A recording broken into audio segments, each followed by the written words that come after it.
And we're back with another episode of Before You Buy, the show where we give you some straight up gameplay and our first impressions of the latest games releasing. I'm Falcon. Hey, what's up? So today we're taking a look at Necromunda Hired Gun.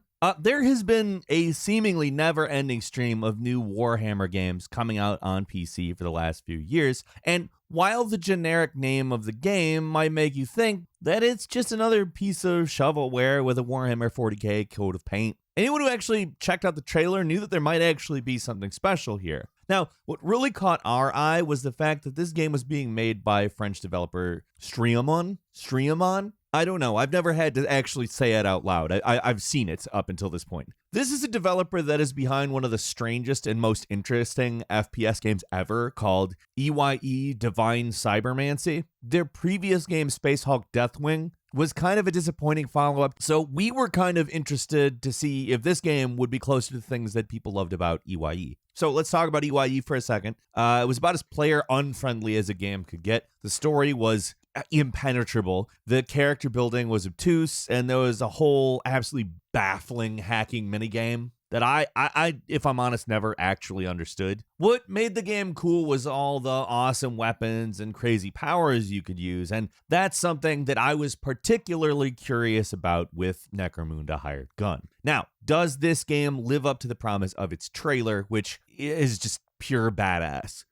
In a lot of ways, yes. This game actually does. When I first heard about this game, I didn't even know it was single player. Their other games had a multiplayer focus, especially Deathwing, so I assumed it would be another game like that. But no, this is a fast-paced Twitch shooter with a linear story and set pieces and bosses and everything. Going in, I was actually, I hate to say this, but I was kind of expecting a janky and confusing mess. Potentially a really fun one, but still a mess. And the game ended up just surpassing that expectation in almost every way. So yeah, I would say I've probably done enough preamble here. So what exactly is Necromunda Hired Gun? So basically, it is a single-player FPS that incorporates some RPG elements. Not hard to explain. The basic structure sees you performing missions, traveling to a hub between them, selling junk, buying upgrades for your augments, purchasing new guns, and sometimes side quests. There's a small faction system on top of all this, but the main thing you're doing is playing through campaign missions and upgrading your guy. Part of what makes this game interesting is the setting, though. Necromunda Hired Gun takes place in the world of, well, Necromunda, which is a hive world in the expanded Warhammer 40k universe. If you know anything about 40k, then you know what to expect here, at least partially. There's giant guns, there's skulls everywhere, over-the-top violence, and nearly impenetrable lore. What makes this game stand out from the other ones is that there is no Space Marine in sight. It's entirely set in the Underhive, which is a rundown world where rival gangs fight for supremacy. So you don't actually see a lot of Warhammer staples like Imperial Guards or Orcs, though there are a few Easter eggs and surprises along the way. The story is about as basic as it gets, so don't go in expecting to be blown away by this. Get ready, buckle in. You're a hired gun. You get betrayed during a job, so you have to hunt down the person who did it. Wow. I have my doubts that that one was the result of like a week-long binge with drug-addled people just throwing crazy ideas out there. Nah. But even with such a simple plot, I kind of struggled to tell what was going on, and sometimes I found myself a little bit lost about what I was even doing and why. The whole thing ends with a long, dry, and, if I'm honest, not particularly interesting plot dump. And at the end of the day, it's not really that memorable. But also, it's really important that you understand that the plot is not the focus here. And I wouldn't normally talk about the plot in such a disparaging way in a game that I'm basically saying to you is great. So, the gameplay, it's great. Okay, the guns. They almost all feel incredibly powerful, fun to use. The movement is fast and responsive, and you got a ton of powers to work with. You can double jump, there's a dash, and a grapple hook to get around, along with being able to wall run. Like, this game can give Doom Eternal a run for its money in terms of movement powers. The wall run does take a little bit of getting used to, but the dash and the grapple, it's all really intuitive and easy to use. even though there's nothing that really tells you where the grapple is going to go when you use it, it's almost always gone where I want it to go to. So I don't have much of a complaint about that. And in some of the big areas where this game gives you a lot of room to move around, it is awesome to just go nuts with this thing. The whole game really actually encourages movement. The only way to replenish your shield is to collect items dropped by enemies or found in the environment. Like, it can't just turtle up and hope for the best. The only way you'll get through some of the massive shootouts is to rush forward, which is great. When you use your movement abilities like sliding, grappling, or wall running, enemies are also less likely to hit you. So learning the mechanics and using them feels rewarded. And when you manage to string it all together, you'll really feel like an unstoppable badass. And I haven't even mentioned one of the biggest features of the game. Like, you've got a dog.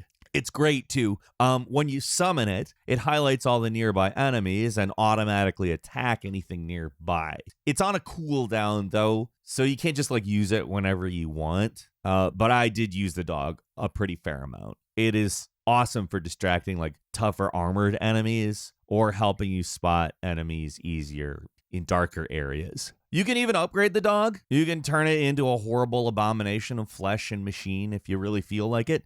It is honestly kind of gross looking if you do. But on top of all the guns you can find and movement powers, there are also a ton of additional abilities you can get. These are all unlocked at the road dock for money. And even though there are a ton of options, the actual upgrades themselves are fairly well explained, so you do know what you're getting. The fact that this game has so many options in it does make it a little bit like EVE, the game that I mentioned before, but it actually makes a lot more sense, so that is a very pleasant surprise. Here's a little bit of a rundown. You can shoot psychic balls, slow down time, get a berserk-like power, stun all the enemies around you. They're all good powers, but probably one of the most useful is this power that shows you any hidden chests or items nearby. Like, it makes searching for these things in the sometimes very large, gigantic levels a lot easier. So let's talk about the guns for a second. If you're big into Warhammer 40k, you'll recognize most of the stuff in the arsenal. Pretty decent selection of stuff. Even though you can't equip everything at once, the game does let you have 2 common, special, or heavy weapons equipped, along with 2 pistol weapons and 1 sidearm that you can't change. There's your standard machine guns, there's plasma guns, and of course the always iconic bolter, which is a pretty fun one to use as well. Probably the only major issue I can see with the weapons is that some of them are huge and take up like genuinely nearly half of the screen. Most don't, but there are times when it can be legit difficult to tell what's going on if you're using a certain weapon. And you're going to want to see, because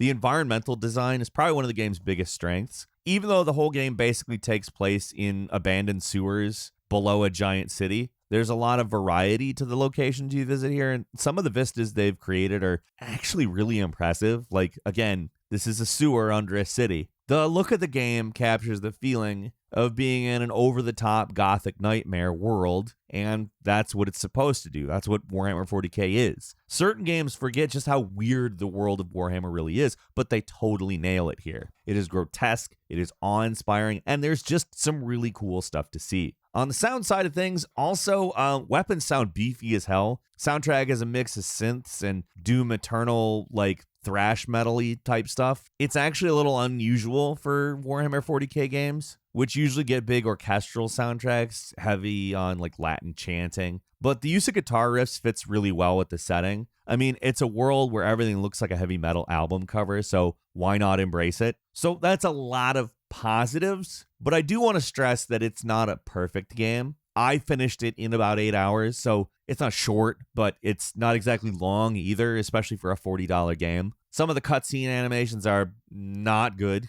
even if the character models do look good. Also, I played it on PC and did encounter a few bugs, like the game crashed to desktop 2 times. I never lost any progress, so it didn't affect me too much, but it was very irritating. Some of the RPG elements feel a little undercooked as well. Like, there are armors, trinkets, and artifacts you can find and equip, but they never really do anything that particularly interesting. There's just some loot to find, and while it's awesome to find new guns, at a certain point in the game, new weapons just start to dry up. You just start getting upgraded versions of the arsenal you have. Some of these come with nice mods already installed, and they can save you a lot of money, but all in all, the loot situation is not what I would call exciting. Around the same time you run out of new guns to find, the game also runs out of new enemies. So you get about 2/3 of the way in the game and you feel like you've seen pretty much everything. They do send more of like Ogrins and robots at you, but they're not new, which is kind of disappointing. Also, most of the bosses are just bullet sponges that don't put up much of a fight outside of one notable exception that when you get to, you will know exactly what I'm talking about. Also, the side missions are not that interesting. They're basically different arena challenges using sections of the different maps from the story. In a way, it's nice to just get an excuse to fight tons of enemies in some of the areas that didn't get used much in the story. But if you want something with a little more depth, you are going to probably be disappointed. For me, though, these are fairly minor points because the core of this game is really, really solid. Like running around blasting enemies at lightning speed in these gigantic arenas is phenomenal. It is just so satisfying and fun. Character customization is deep, rewarding. There's a huge variety of guns. The design of the world is really cool, especially if you're into 40K. It's a little on the short side for the asking price, and it basically runs out of steam at the end of the story. And you're not gonna be that interested in the ending. I'm sure someone will be, but I have to guess the majority of people won't. Still, it's an entertaining FPS set in a really unique cyberpunk world, and I gotta recommend it on those merits, at least if you're playing it on PC. I can't speak for the quality of it on any other platforms, but it was really solid on the computer. Like I said, I honestly didn't have super high hopes for this one. I was interested and I wanted it to be good, but I was also kind of waiting to be disappointed. And I ended up being really impressed. So while it is far from a perfect game, it is a ton of fun for what it is. And I think that FPS fans, especially ones looking for a little bit of RPG stuff, will really love this thing. But what did you think? Leave us a comment. Let us know. If you like this video, click like. If you're not subscribed, now's a great time to do so. We upload brand new videos every day of the week. The best way to see them first is, of course, a subscription, so click subscribe. Don't forget to enable all notifications, and as always, thank you very much for watching this video. I'm Falcon. You can follow me on Twitter at Falcon the Hero. We'll see you next time right here on Gameranx.